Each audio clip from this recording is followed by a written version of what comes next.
계속되니까 상쾌함의 비밀은 다운이.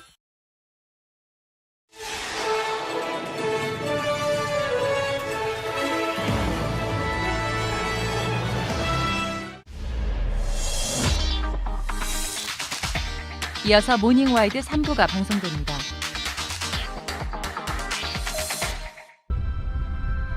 과시하지 않는다. 과장하지 않는다.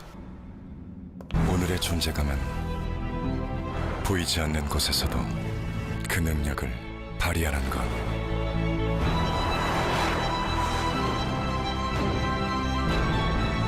마치 투아렉처럼.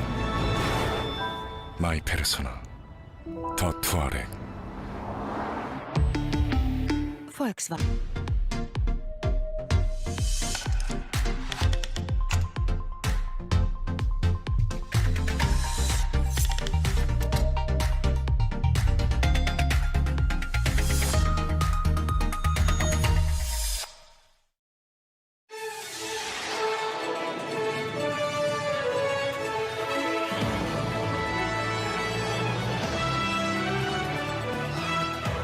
빠르게 달려오던 승용차가 순식간에 충돌 사고를 냅니다. 이 차량은 불기둥을 내뿜으면서 전소되기 시작하는데요. 차량 안에는 운전자가 탈출도 못하고 있었다고 합니다. 자세한 내용 잠시 후 대한민국 긴급 상황에서 전해드립니다. 세계 각국에서 구호대를 파견하며 지원하고 있는 튀르키예. 한국 구호대의 활약도 적지 않은데요.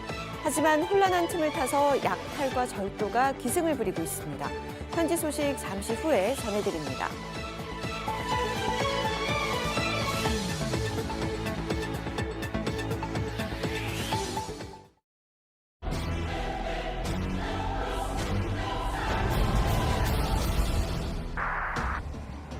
늦은 밤 도로를 점령한 거대한 부기, 그리고 그 곁에 사람들.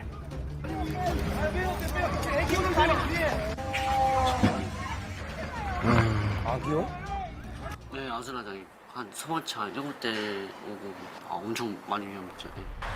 순식간에 사고의 무대가 되어버린 곳은 바로 세종시 소정면 1번 국도. 야근을 마치고 집으로 귀가 중이던 운전자 동호 씨도 같은 날 그 길을 지나고 있었다는데요. 그때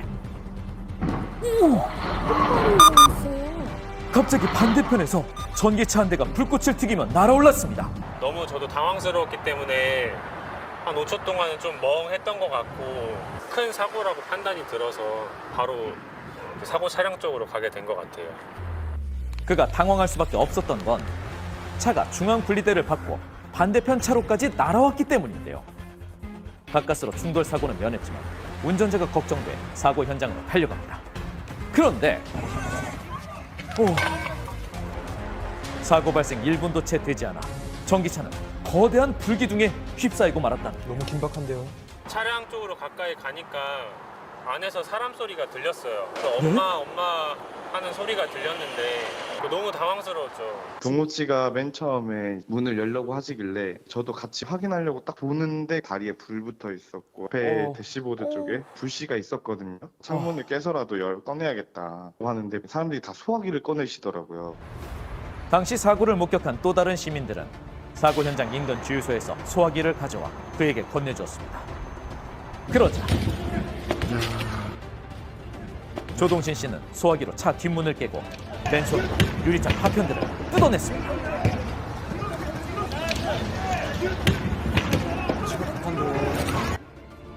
폭발할 듯 불타는 전기차에 몸을 넣은 최동호 씨는 운전자의 상체를 잡아 시민들과 끌어내기 시작했는데요. 바지가 전부 막 연기가 올라오고 있고 좀 살이 다 일어난 상태였어요. 사람을 꺼내놓고 많이 이동을 못 시켰어요. 근데 그때부터 이제 연료 배터리가 뚝처럼 날아다니기 시작하더라고요. 그래서 이제 자 옮겨야 돼 얘기해서 구조하자마자 열폭주하기 시작한 차량 탓에 운전자를 끌어 대피시킨 5명의 시민. 현장 도착 당시에는 배터리 셀에 열 폭주로 인해서 폭발음이 계속 나오고 있었습니다. 많게는 5시간 이상 방수를 해도 진압이 안 되는 그런 상태이거든요. 장시간 소요되는 전기차 화재를 잡기 위해 이동식 소화 수조를 설치 후 약 1시간 20분 만에 화재를 진압할 수 있었습니다. 우리가 정면에서 봤는데 엄청난 속도로 브레이크 등이 안 들어온 상태로 그냥 들어왔어요. 현재 음주 사고는 아닌 것으로 추정되지만 정확한 사고 원인은 운전자의 건강 회복 후 진행될 예정이라는데요. 와이프분께서 전화하셔서 이제 감사 말씀을 전해주셨고 제가 제일 먼저 갔지만 같이 도와주셨던 시민들이 계셨기 때문에 구한 것 같아요. 폭발 위험에도 운전자의 곁을 지키고 부상 위험에도 유리창을 깬 이들은 최동호, 조동신, 최재로, 성락봉, 이상건 씨입니다. 지난 17일 여느 날처럼 남해 앞바다에 어둠이 내리자 분주하게 조업을 나선 선장님. 밴댕이나 뭐 멸치를 잡으러 왔는데 그날따라 이제 고기가 없는 거라. 그날따라. 그런데 그날은 참 요상하리만큼 날씨도 바다도 심지어 가득해야 할 어망 안도 너무 잠잠해 스산할 지경이었다는데요. 아, 오늘 그냥 허탕 쳤구나 싶어서 그냥 별로 신경 안 쓰고 있었는데 뭐가 이렇게 올라갔다가 내려가더라고. 조용한 어망 위로 펄떡인 의문의 물체를 찾고자 조명을 켭니다. 그런데 아닌가? 아니, 이때. 뭐죠? 뭡니까? 고래. 고래요? 회색빛의 고래입니다. 게다가 두 마리. 야, 두 마리. 오. 두 마리 들었어, 두 마리. 와, 저 봐라. 두 마리. 우와, 크다 저거. 오 마이 갓. 허허, 또 고래까지 들어버리네. 여기 우리 외국 삼촌들도 막 난리. 저게 뭐지, 선장님, 저게 뭐지? 그래서 그때 가서 보니까 이제 그게 상갱이었던 거지. 선장님의 어망한 물고기들을 숨죽이게 만든 공포의 정체는 우리나라 토종 돌고래 상갱이었는데요. 서해와 남해를 최대 서식지로 하며 주로 수심이 얕은 연안에 사는 해양 포유류입니다. 이 상갱이 같은 경우는 이제 멸치라든가 어린 고기를 많이 좋아하기 때문에 고기를 따라 먹이 사냥을 하다가 국물 안으로 들어가서 이제 갇히게 되는 거죠. 시간이 너무 지체하다 보면 거의 이제 쇼크사로 이제 죽는 경우가 많거든요. 포유류다 보니 아가미가 없어 호흡을 위해선 수면 위로 나와야 하지만 그물에 걸리면 호흡할 수 없어 대개 익사합니다. 하지만 넓은 어망에 물고기가 들락날락하는 구조인 정치망에 갇혔던 탓인지 두 마리나 산채로 발견이 된 건데요. 문제는 살려주는 게 예산일이 아니야. 저 어떻게 살려줘야 되는지. 와. 그렇다고 그대로 둘 순 없기에 상갱이를 잡아 그물 밖으로 꺼낼 작업을 시작합니다. 오, 수면이 얕아지자 발버둥 칩니다. 난리다. 그래서 빨리 살려줘. 빨리. 요거부터 퍼뜨려. 요거부터. 파트 카메라. 뜰채 하나로 몸길이 약 150cm나 하는 상갱이를 잡기란 쉽지 않은 상황. 머리 쪽 넣어봐라. 머리 저쪽으로. 거기 있네. 넣나? 일로 와. 나도 일로 와. 빨리 와. 잡아줘. 올라온다. 봤어요. 잡아줘. 나비 안 돼. 잡아줘. 올리봐. 그렇지. 성인 남성 3명이 들어올리고서야 상갱이 한 마리가 드디어 올라옵니다. 하지만 호흡 시간이 짧기에 곧장 밀어. 그렇지. 아이고, 됐. 또 한 마리 더 있다. 올라온다. 그렇지. 자, 올리보고. 오케이, 됐어. 저리. 저 살려줘. 자, 살려줘, 비. 어이구야. 다행이에요. 어이구, 됐. 다들 진이 많이 빠지셨겠어요. 입이랑 눈이 다 웃고 있는데 고래인데도 너무 귀여워. 애가. 너무 이쁘고 귀여워. 뭐 제가 고기를 못 잡았어도 그 상갱이가 그래도 밥을 많이 먹고 와서 그런 데로 기분 좋습니다. 하루 조업은 못했지만 상갱이들이 올 한 해 복을 많이 물어다 주지 않을까요? 한 남자의 눈매를 잊을래야 잊을 수가 없었다는 남자가 있습니다. 그들의 기막힌 사연 지금 확인해 보시죠. 지난 26일 인천의 한 지하철 역사 안 회색 구두티를 눌러쓴 한 남성 옆을 지나던 또 다른 남성이 그를 보고 돌연 길을 멈춥니다. 그리고 길까지 막아서며 집요하게 남성의 발길을 돌려 세우는데요. 그러더니 갑자기 뒤에서 남성을 붙잡은 채 영무실로 밀어 넣습니다. 벌건 대낮에 이들은 왜 이런 몸싸움을 벌였던 것일까요? 그들의 만남이 있기 약 일주일 전 회색 구두티를 입었던 남성이 이날 돌반지를 구입하겠다며 지하철역 인근 금은방을 찾았다고 합니다. 그런데 보통 사람들은 보증서를 중요시 여기거든요, 그거를. 근데 그걸 안 가져가니까 저 사람이 좀 이상한 사람이다. 수상한 그를 눈여겨본 건 금은방 사장님뿐만이 아니었습니다. 경찰 역시 그의 동선을 쫓고 있었던 건데요. 작년 7월 중순경부터 관내에서 그 무인 상점에서 그 분실 도난 카드 부정 사용 신고가 계속 들어왔어요. 알고 보니 그는 약 7개월 전부터 무인 점포들을 돌아다니며 이용객들이 실수로 두고 간 카드를 노린 30대 절도범이었던 겁니다. 무인 점포에서 카드 훔쳐서 금은방 가서 금반지 구입하고 다시 되파는 수법으로 이제 범행을 한 거죠. 카드뿐만이 아니었습니다. 범인은 남의 집 앞에 택배 상자나 오토바이를 훔치는 등 인천에서부터 경기, 서울까지 그 반경을 넓혀가며 7개월간 범행을 이어갔는데요. 저희 관내에서 동일수법 절도 사건이 또 나서 영무실 안에서 피의자가 이동하는 동선이 있는지 CCTV를 확인하다가 범인의 동선을 역추적하기 위해 영무실에서 나온 형사. 아니 그런데 놀랍게도 그의 눈앞에 방금 CCTV 속 그 남자가 서 있는 것이었습니다. 지나가는 사람을 봤는데 눈매가 비슷하니까 얘다 하고 신분증 보여달라, 너 누구 아니냐. 그러자 범인이 아니라며 강하게 발뺌합니다. 15년차 베테랑 형사의 촉이 의심에서 확신으로 바뀌는 순간 신속하고 정확하게 범인을 검거할 수 있었는데요. 분실 카드가 누군가에겐 범죄 수단이 될 수 있습니다. 발견 시 가까운 지구대에 신고하는 것 정말 중요한 거죠.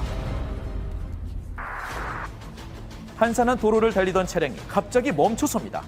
정차한 직후 운전자가 달려가더니 또한 동승자가 내려서 다급히 소리를 지르는데요. 이곳에선 대체 무슨 일이 벌어진 것일까요?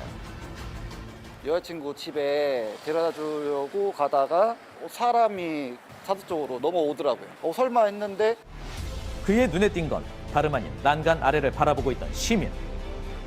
그리고는 갑자기 순식간에 난간을 넘어가는데요. 곧장 차를 멈추고 달려나가는 김종팔 씨. 동승했던 여자친구도 서둘러 힘을 보탰니다. 떨어지지만 않았으면 하는 거고 혹시 놓칠까봐 그게 제일 불안했어요. 약 20m 높이의 다리 아래로는 강이 흐르고 있었는데요. 극단적 선택이 추정되는 상황. 서둘러 신고를 하기 위해 잠시 핸드폰을 찾으러 갔습니다. 저 혼자서는 도저히 안 되거든요. 뒤에서 걸어오던 분이 있어갖고 그분한테 소리 질러갖고 빨리 와달라고. 손을 놓을 수도 신고를 미룰 수도 없는 진퇴양난 속 다행히 지나가던 또 한 명의 시민이 서둘러 현장으로 달려옵니다. 하나 둘 힘을 합치고 그렇게 총 3사람이 잡아당긴 끝에 드디어 구조에 성공하는데요. 심하게 저항은 안 하고 좀 놓으라고 자기 그냥 뛰어내려야 된다. 근데 이제 놓치면 또 뛰어내릴 것 같아서 그냥 뒤에서 깍지 끼고 끌어안고 있었는데 이제 더 강하게 좀 본인을 놔달라고 이렇게 하시더라고요. 왜 그런 선택을 했을까? 다리를 건널 때마다 안타까운 마음이 든답니다. 아예 말을 안 했답니다.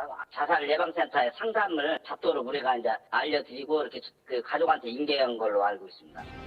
캄캄했던 밤, 빛의 속도로 달려온 이들은 소중한 생명의 불씨를 되살려낸 시민 영웅입니다. 튀르키예 지진 현장에 파견됐던 한국 구호대 일진이 활동을 마쳤습니다.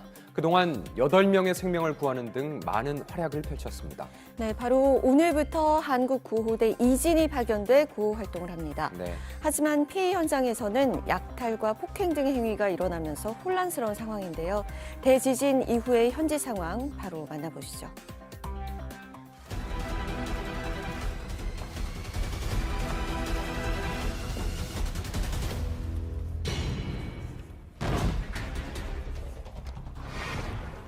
튀르키예와 시리아 두 나라의 강진이 덮친 지 벌써 11일째가 됐습니다.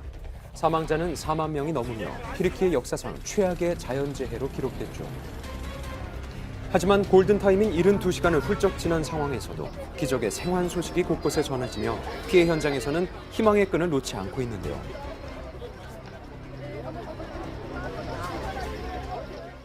Ne istiyorsun ondan?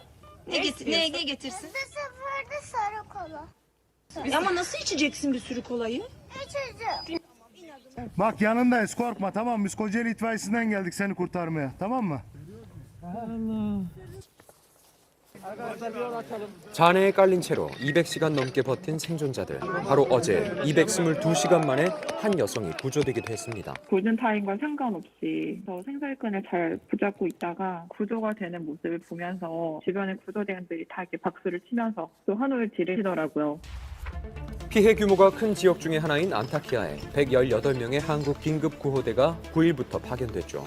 첫날부터 5명의 생명을 구하는 활약을 보였고 추가로 3명을 더 구조했습니다.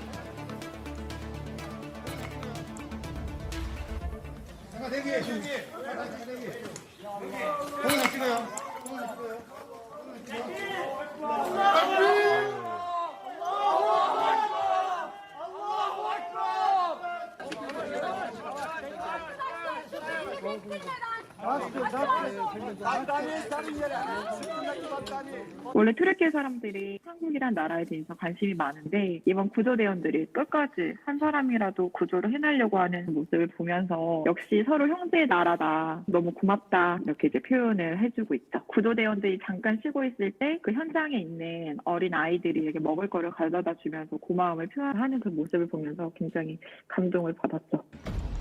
하지만 점점 구조 작업이 힘들어지는 상황. 시간이 흐를수록 이재민도 늘어날 뿐만 아니라 생활 환경도 나아지지 않는데요. 이런 지진 현장에 혼란을 틈타 약탈과 절도까지 발생하며 튀르키예는 지진의 고통 속에서 범죄와의 씨름까지 했습니다. Ne işiniz var burada? Hadi abi çık. Tamam çıkın hadi çık. Sahibi nerede? Gelsene parasını veririz. Sahibine parasını veremezsin ya. Çıkın hadi. Ben geçiyordum. Polisi gördüm. Polise söyledim. Polis herkesi kovaladı buradan ondan sonra. 절도 행위가 주민들 간의 폭력으로까지 번지며 군인들이 순찰에 나선 상황. 악화되는 치안에 일부 구조대의 철수와 활동 중단까지 이어졌죠. 초반에는 부분등이 제일 전달이 되지 않아서 살기 위해서 어쩔 수 없이 가져다 사용을 하게 되었는데 이 상황을 노리고 악의적인 마음으로 약탈을 하는 경우가 생기고 있어요. 구호 물품을 보내게 되었었던 트럭을 또 거짓말을 쳐서 중간에서 이렇게 가로채기도 한다라는 그런 내용들도 보면서요. 또 화도 많이 났었던 것 같아요. 게다가 지진과 연관이 없는 사진을 도용해 후원을 호소하는 사기도 기승을 부리고 있죠. 강진의 비극을 악용까지 하는 상황. 설상가상 튀르키예 항구 도시인 이스켄데룬에서는 지진 때문에 해수면이 상승하면서 곳곳이 침수되기도 했습니다. 항구에 컨테이너들이 넘어지며 화재까지 발생해 그야말로 아수라장이 돼버린 건데요.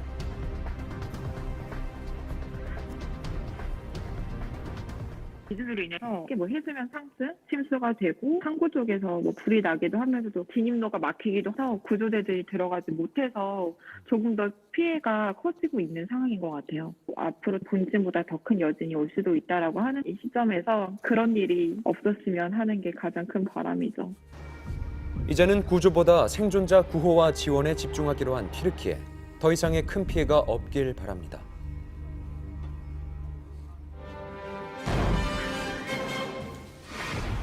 브라질 대표 삼바의 도시 리우데자네이루. 리우의 도심 한복판에서 난데없이 악어가 등장했는데요. 경찰까지 악어 포획 작업에 나섰습니다. 브라질에서 보통 10월부터 3월까지가 우기여가지고 폭우가 많이 내렸었는데 특히 7일에 5단계 중에 3단계에 해당하는 경보가 내려질 정도로 비가 많이 왔어요. 도로가 침수되면서 그 악어들이 강인 줄 알고 헤엄쳐서 도심까지 나온 거예요. Olha aí, ó. Tá subindo a rua aí, ó. Tá subindo a rua aí, ó. No meio da rua aí, o jacaré, ó. Aí, na enchente aí, ó. Olha o tamanho do bicho. 외곽 지역인 맹그로브 숲 늪지대에서 서식하던 악어가 폭우로 범람한 물을 타고 주택가까지 출몰했던 겁니다. 우기가 이어지던 중 지난 7일 약 4시간 동안 내렸던 비의 양은 통상적인 리우 2월 한 달 총 강우량의 70%에 달했는데요. 일부 지역은 시간당 60mm가 넘는 집중호우도 쏟아졌습니다. Every time the car drive past, the waves come through, got my feet wet and shit. It's flooded right up where here used to be a sidewalk. 저도 비가 많이 올 줄 모르고 쇼핑몰에 간 거였는데 이렇게 갑자기 되게 순식간에 물이 불어나가지고 도로가 침수되고 사람들도 집에 못 가서 거기서 기다리고 있고 차들도 도로를 못 지나가니까 막 불법으로 유턴해서 돌아가고 뭐 그런 일이 있었어요. 강풍을 동반한 폭우는 시가지를 덮치고 도로와 주택가 곳곳에는 침수 피해가 잇따랐습니다. 차량 이동도 어려울 정도였는데요. 뿐만 아니라 산사태의 피해도 심각했습니다. 산 중턱이 무너져 내리면서 집들이 주저앉는 등 30건이 넘는 산사태 피해가 접수됐죠. 이번 폭우로 인해 총 6명의 사망자가 발생하고 그중에는 2살짜리 아이까지 포함돼 있었습니다. 산사태랑 이제 봄나무로 인한 피해 신고만 200건이 넘었고 작년에 그 폭우로 죽은 사람이 140명인가 그 정도 되더라고요. 이번에 또 이렇게 6명이 사망해가지고 마음이 안 좋아요. 앞으로 3월까지 브라질에 계속 우기여서 비가 계속 내릴 것 같으니까 더 큰 피해는 없었으면 좋겠습니다.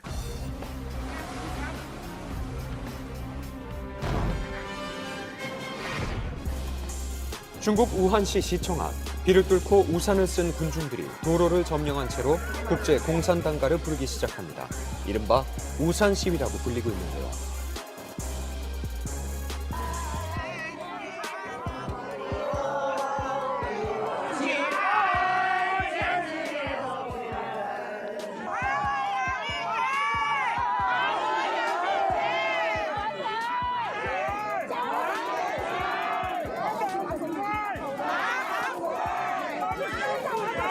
최근에 우한시 그 당국이 의료 그 보험에 대해 개편이 이루어지면서 퇴직한 노인들이 피해를 보게 된 상황이 있어가지고 나와서 시위를 한 걸로 알고 있습니다. 우한시에서 의료 보조금으로 나오던 금액을 2월부터 약 70% 삭감하며 불만이 거세진 건데요. 정년 연장의 카드까지 꺼내든 우한시에 은퇴한 사람들의 반발이 커졌던 겁니다. 시위가 쉽지 않은 중국에서 그것도 퇴직한 노년층이 시위를 펼친 건 이례적인 상황인데요. 我260块您9毛3，我以后只变成83块，是不是抢走了一大半呢？先从我们老百姓开刀是吧？马上从你们当官开刀啊！先减你们，把你们减一半，太不像话了。 중국이 지금 고령하고 굉장히 심각하거든요. 한 10년 전부터 그런 복지 혜택이라든지 사회보장기금이 적자가 나고 있었거든요. 근데 거기다가 3년 동안 베로 코로나로 인해서 아무래도 재정적인 그런 문제가 있었는데 우한시에서는 이 복지 금액으로 충당을 한 거죠. 각 성이나 시에서 자체적으로 제도를 개편하고 있는 중국. 계속되는 재정난에 우한시는 의료보조금에서 이를 메우고자 한 겁니다. 이에 시위자들은 제도를 원상복구시키지 않으면 다시 대규모 시위에 돌입하겠다고 밝혔고 바로 어제 또 한 번 시위자들이 우한에 이어서 다롄에서도 집회를 열었죠. 작년에 백지 시위 같은 경우는 청년들, 대학생들이 주도해서 일어난 시위라면은 올해 이 우산 시위는 노인들 중심으로 일어난 시위다 보니까 이제 전 연령에서 과감없이 자기들의 목소리를 드러낼 수 있는 도구로 빈번하게 일어나지 않을까 싶어요. 뭐 헤이롱장이나 북경도 그렇고 하얼빈도 그렇고 복지를 줄이겠다고 예고도 한 상태고 앞으로 전국적으로도 확산될 가능성은 있다고 생각합니다. 다른 시위까지 촉발될 수 있는 이번 사태. 커지는 불만과 이어지는 재정난 사이 대안을 찾을 수 있길 바랍니다.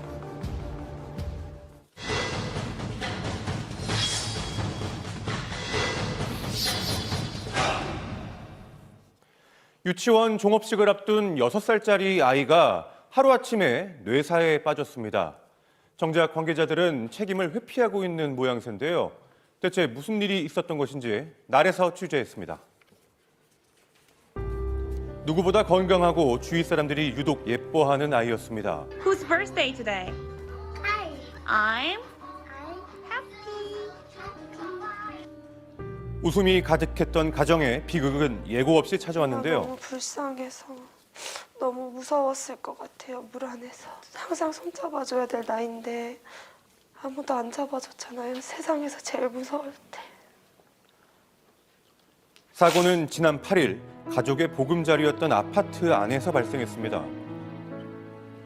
아이가 키즈 수영 시간이었고 전화가 와서 아이가 사고가 있었다. 심정지 기간이 너무 길었어가지고 깨어나도 뇌에 치명적인 손상이 있었을 거라고 말씀을 해주셔서 자, 아이는 작년 12월부터 아파트 커뮤니티 시설 수영장에서 강습을 받아왔었는데요. 수업에 아이 2명 있었어요. 저희 애기랑 8살. 그리고 강습받던 어른이 1명 계셨어요. 자, 화면을 보면 강사가 수영 강습에 집중한 사이 아이들은 잠수 놀이를 하고 있었습니다. 그러다 사다리에 수영 보조 기구가 끼고 말았던 건데요. 이게 형이 잠수해서 결의를 끄집어 올리려고. 이게 너무 끔찍해요. 이게 바로 옆에 있었네요. 자, 사고 당시 바로 옆에 강사가 있었지만 사고를 인지하지 못했다는 겁니다. 그렇게 지나간 2분 30초가량의 시간.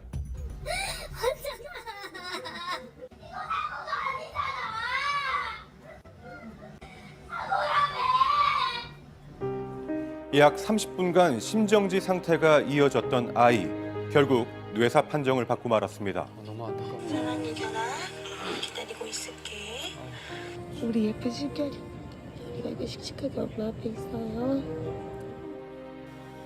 사고 당시 수영장에는 아이 2명과 어른 1명, 강사까지 더해서 총 4명이 있었는데요. 그럼에도 불구하고 바로 근처에서 물에 빠진 아이를 왜 발견하지 못했던 것일까요? 지금 해당 수영장 앞인데요. 보시면은 지금 수영장 폐쇄한다는 안내문이 붙어 있습니다. 자, 사고 후 수영장은 현재 폐쇄가 된 상황. 당시 안내문을 보면 아이가 수영 강습을 받았던 8일 오후 7시 시간대에는 어린이 대상 수업이 명시가 돼 있었는데요. 자, 수영장의 수심은 약 140cm로 신장 109cm였던 안전사고 피해 아동보다 깊었습니다. 때문에 각별한 주의가 필요했는데요. 하지만 당시 안전요원은 현장에 없었다고 합니다. 자, 현행 법률에 따라 체육시설업으로 신고한 곳은 의무적으로 지켜야 하는 안전수칙이 있는데요. 자, 해당 아파트 수영장은 이것들을 위반한 것인지 확인을 해보려 했습니다. 네. 그럼 체육시설이 아니고 테니스시설이잖아요. 완전 커뮤니티라는 거는 테니스시설이니까 영업하는 장소가 아니잖아요. 그래서 체육시설이 아닌 거예요. 회비는 받고 하시잖아요. 관리를 해야 합니다. 회비가 아니고. 자, 체육시설업은 영리 행위를 전제로 하는데요. 강습비도 일종의 관리비라 수영장으로 영업을 한 적이 없어 해당 아파트 수영장은 그저 편의시설이라는 주장입니다. 자, 지자체에서는 어떤 입장일까요?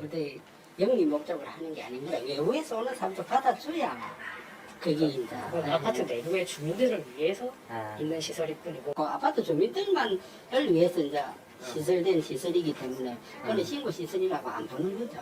우리가 신고를 안 받기 때문에 법적인 규제가 없는 거라. 그런 시설은 전국 어디서나 관리가 안 되는 시설입니다.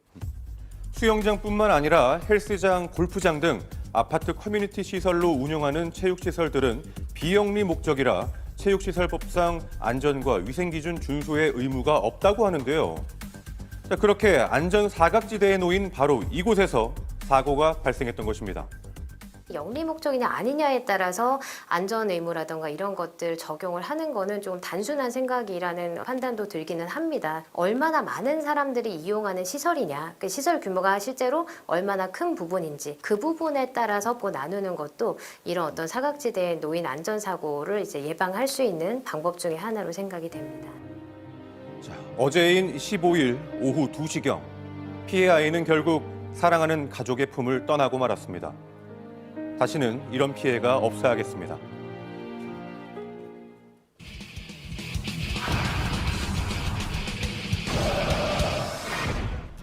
어느새 개학이 코앞입니다. 한 해를 함께할 담임 선생님과 인사할 시기. 안녕하세요, 여러분. 담임을 맡게 된 썰 선생이에요. 새로운 만남으로 잔뜩 들뜬 학생들. 그런데 학기 중에 담임 교사가 여러 번 바뀌는 상황이 적지 않게 벌어지고 있습니다. 이 과정에서 기간제 교사가 담임을 맡는 비율도 늘고 있다는데요.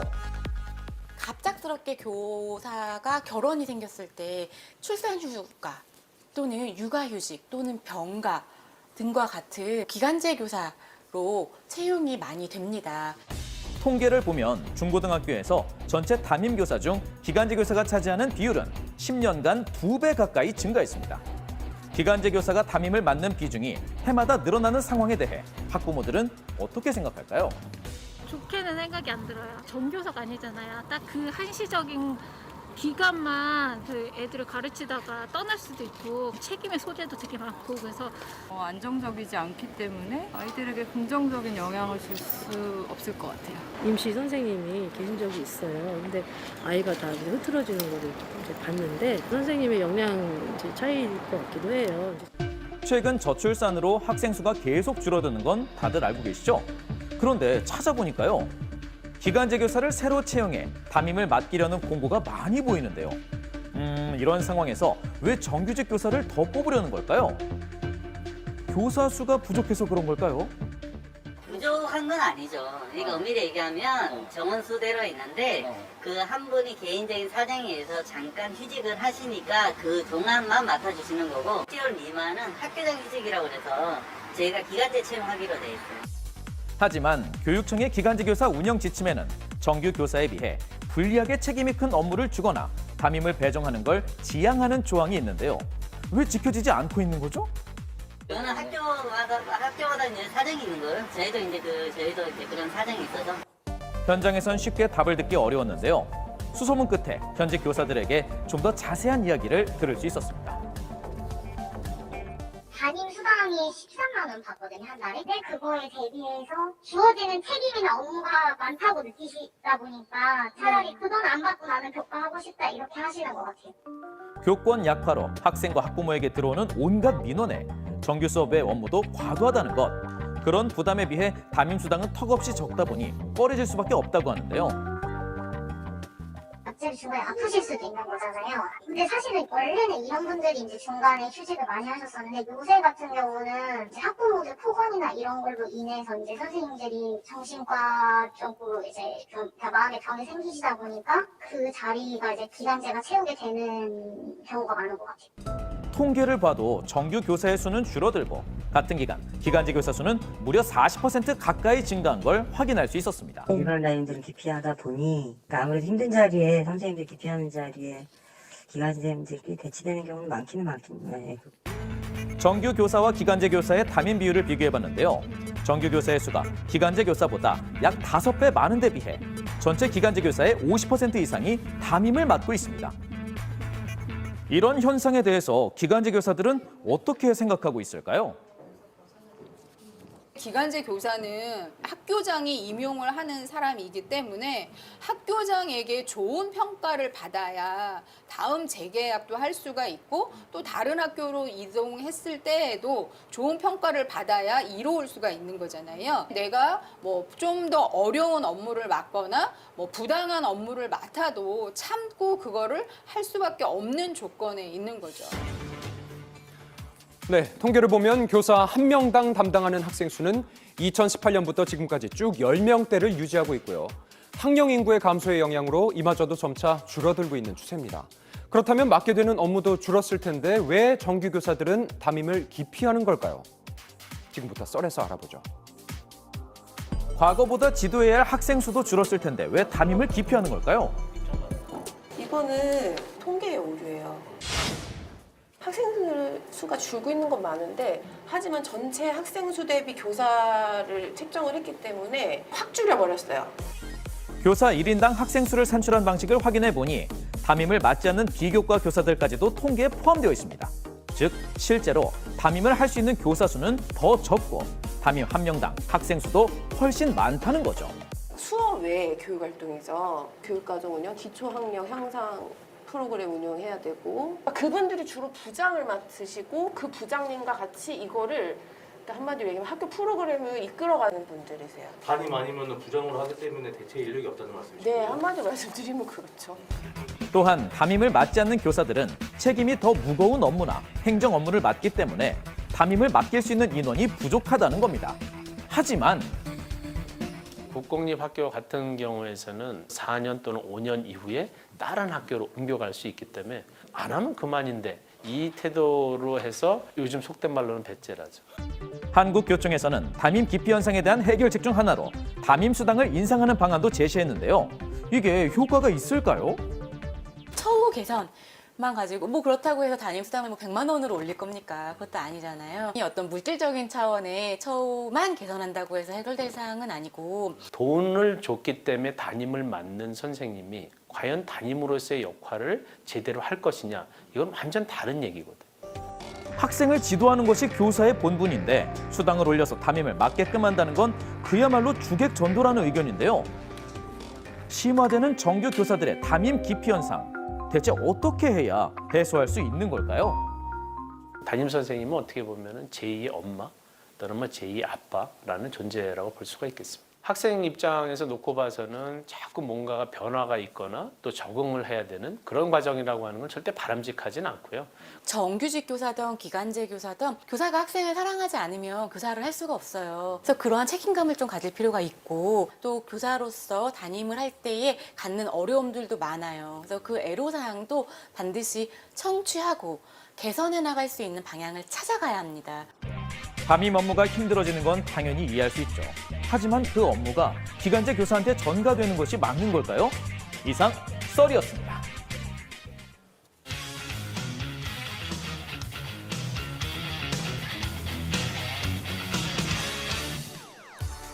네, 연예뉴스 강경윤 기자와 함께합니다. 왕성하게 활동하고 있는 블랙핑크가 재계약 시점을 앞두고 있다고요? 네, 그렇습니다. 워낙 세계적인 인기를 얻고 있는 그룹인 만큼 이 마의 7년에 넘기고 재계약에 성공할 수 있을지 관심이 쏠리고 있습니다. 자세한 소식 화면으로 만나보시죠. 블랙핑크가 오는 8월 소속사 YG 엔터테인먼트와의 전속 계약 만료를 앞두고 있습니다. 지난해 말에는 YG 출신 프로듀서 테디가 이끄는 소속사로의 이적설이 나오기도 했는데요. 팬들과 가요 관계자들 사이에선 블랙핑크의 재계약 불발 가능성에 대한 우려의 목소리도 높아지고 있습니다. 블랙핑크의 재계약이 불투명하다고 말하는 이유 중에 하나는 제니, 지수, 리사, 로제 멤버 한 명 한 명 개인의 영향력이 커졌기 때문입니다. 블랙핑크 멤버들은 지금 기업 규모의 영향력을 가지게 된 상황입니다. 그렇기 때문에 최근에 재계약 불발 가능성을 제기하는 입장에서는 이제 멤버들의 이제 이 거대한 영향력을 과연 YG 엔터테인먼트가 맞출 수 있겠느냐, 이런 부분에서 의문을 제기하고 있습니다. 제니, 로제, 리사는 이미 솔로 앨범을 발표했고 또 솔로 가수로도 큰 사랑을 받으며 큰 성공을 거뒀는데요. 지수는 솔로로 연기 활동을 하며 입지를 다졌습니다. 이뿐만 아니라 멤버들 모두 글로벌 명품 브랜드의 앰버서더로 선정되는 등 개인의 가치도 인정받았는데요. 이미 개인 활동 수익이 그룹 활동을 넘어선 것으로 평가되고 있습니다. 이렇게 몸집이 커진 만큼 멤버들의 재계약에 수백억 원대의 거액이 지급돼야 할 것이라는 예측이 나오고 있기 때문입니다. 해외에서는 뭐 적어도 수백억, 뭐 심지어는 천억에 달하는 계약 제한이 나올 수도 있다, 그런 얘기가 돈다고 들었는데 이게 뭐 사실인지 아닌지는 아직 확인할 수 없지만 사실일 경우에는 국내에서는 뭐 유례가 없는 규모죠. 그래서 이런 점들이 변수가 될 수 있을 것 같고, 데뷔 후 수많은 히트곡을 탄생시키고 수많은 기록을 세우며 K-팝 걸그룹 최초라는 수식어가 붙어다닌 블랙핑크. 최근 재계약 여부가 거론되면서 2NE1처럼 재계약 성사가 어려워질 것이라는 이야기도 나오고 있습니다. 물론 재계약이 이제 금액 규모만 가지고 결정되는 사안은 아닙니다. 하지만 YG 엔터테인먼트 같은 경우에는 2NE1 재계약 시점에 블랙핑크를 이제 데뷔시키면서 걸그룹 세대 교체를 한 이력이 있거든요. 그런데 올해 YG가 새로운 걸그룹 베이비몬스터 런칭을 공식 발표를 했죠. 아무래도 그 역사와 비슷한 분위기를 가지고 있다. 그렇기 때문에 사람들이 블랙핑크 재계약에 대해서 좀 불안함을 갖고 있지 않나, 그렇게 생각합니다. 블랙핑크는 2NE1의 재계약 시점에 데뷔를 하며 YG의 걸그룹 세대 교체가 이루어졌다고 볼 수 있는데요. 올해 역시 YG가 새로운 걸그룹 베이비몬스터 론칭을 준비하고 있습니다. 전체적으로 너무 잘할 것 같아. 7명 다 약간 뭔가 잘 어울리는 느낌이에요. 과연 베이비몬스터로 또다시 YG가 걸그룹 세대 교체를 할 수 있을지 좀 더 지켜봐야 할 것 같은데요. 한편 마의 7년을 넘기고 재계약에 성공한 소녀시대, 트와이스, 마마무의 사례처럼 블랙핑크 역시 재계약이 성사돼 활동을 이어나갈 것이라는 낙관적인 전망도 나오고 있습니다. 멤버 각자의 소속사는 달라질 수 있어도 그룹 활동은 그대로 유지될 것이라는 게 업계의 추측입니다.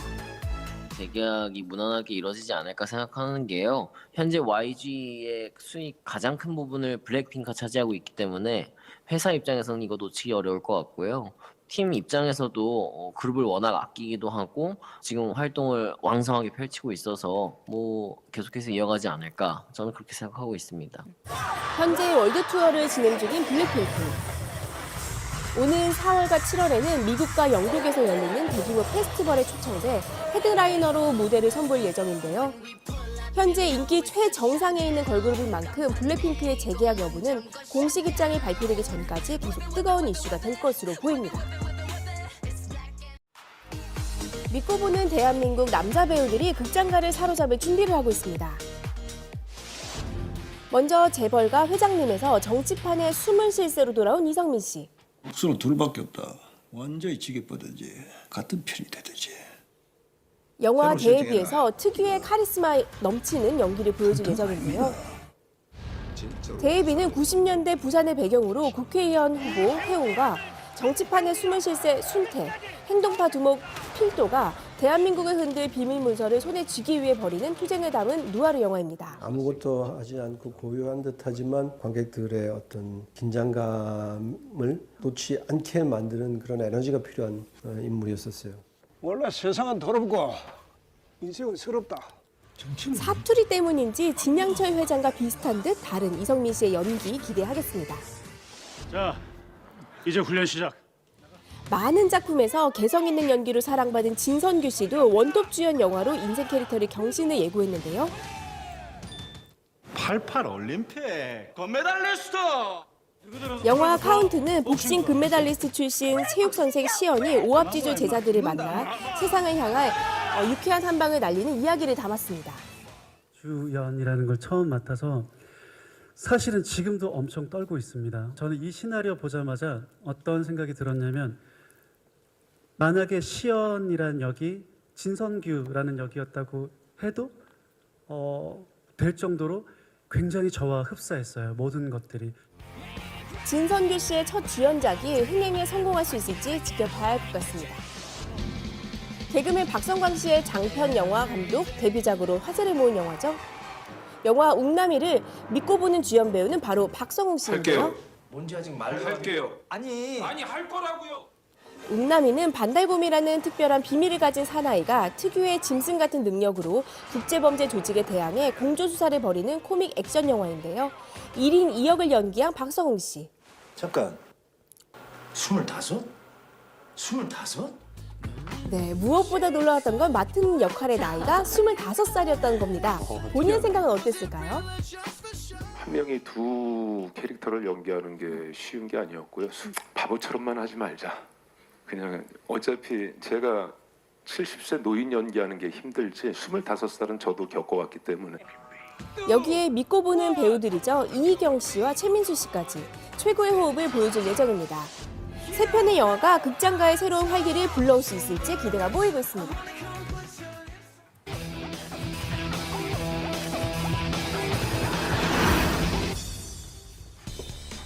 겨울밤 유독 신경 쓰이는 골칫거리가 있습니다. 이제 심장박동이 불규칙해지고 혈압이 오르고 치매, 뇌졸중. 일시적으로 심장이 멈추는 경우도 있을 수 있습니다. 건강은 물론 삶의 질까지 떨어뜨리는 이것의 정체.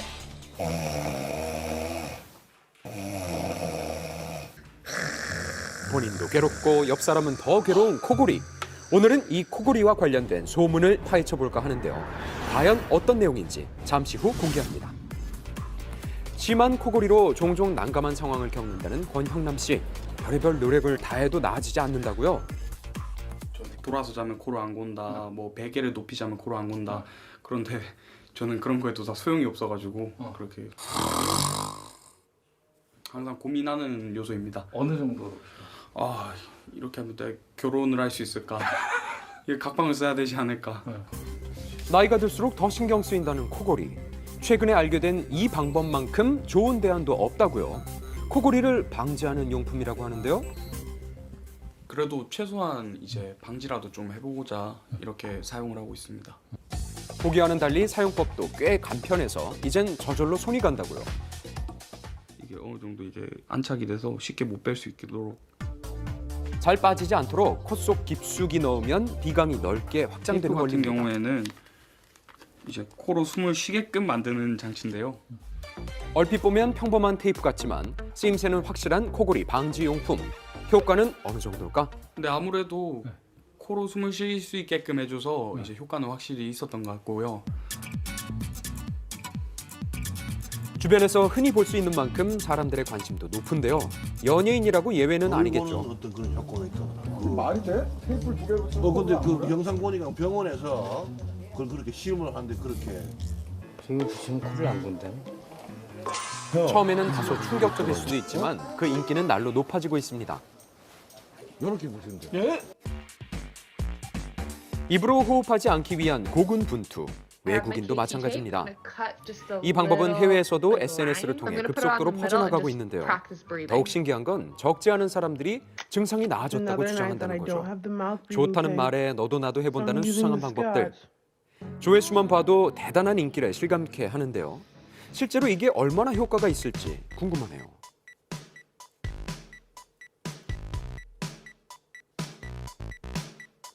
실제로 떨리는 소리 같은 것들은 좀 줄어들기 때문에 입에다 붙여줌으로써 코로만 숨을 쉬게 하는 효과가 있어서 그런 부분에는 이제 코골이도 좀 줄어들고 본인의 만족도도 높아지는 것들의 보고들이 있긴 있습니다. 해당 연구에 따르면 테이프를 붙이고 잤더니 호흡장애도 코골이도 유의미하게 나아졌다고 합니다. 용품의 사용 여부에 따라서 코골이 정도가 정말 달라질 수 있을지 직접 확인해 보기로 했습니다. 먼저 어떤 것도 사용하지 않은 채로 잠든 상태인데요. 자, 얼마나 시끄러운지 소음의 크기를 측정했습니다. 이제 테이프 차례죠. 실례 좀 할게요.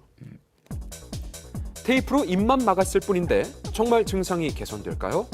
같은 방법으로 소음의 크기를 측정해봤습니다. 시내 번화가의 교통소음과 비슷했던 80dB이 50dB로 줄었는데 이거 뜬 소문만은 아니었던 거죠. 콧구멍부터 목젖 윗부분을 넓혀서 코골이를 줄여준다는 도구. 이 역시 소음 감소에 효과가 있었는데요. 왜 이런 결과가 나온 걸까요?